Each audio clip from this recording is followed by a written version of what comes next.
13, 22, 21 এইকেইটা সংখ্যা মানে প্ৰত্যেকজন মানুহৰ কিছুমান লাকি সংখ্যা থাকে, সংখ্যাতত্ব বুলি কয়।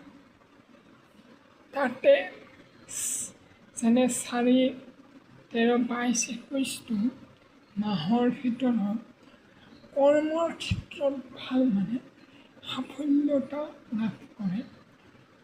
আৰু এইকেইটা সংখ্যা কিছুমান যেনেকৈ এইকেইটা সংখ্যা সৌভাগ্য বা ভাল, কিছুমান বেয়াও আছে। আৰু এই সংখ্যাবিলাকৰ মানে অনুসৰি মানুহজনৰ জীৱনত কেনেধৰণৰ প্ৰভাৱ পৰে সেইটো নিৰ্ভৰ কৰে, ভাল বেয়াটো ইত্যাদি।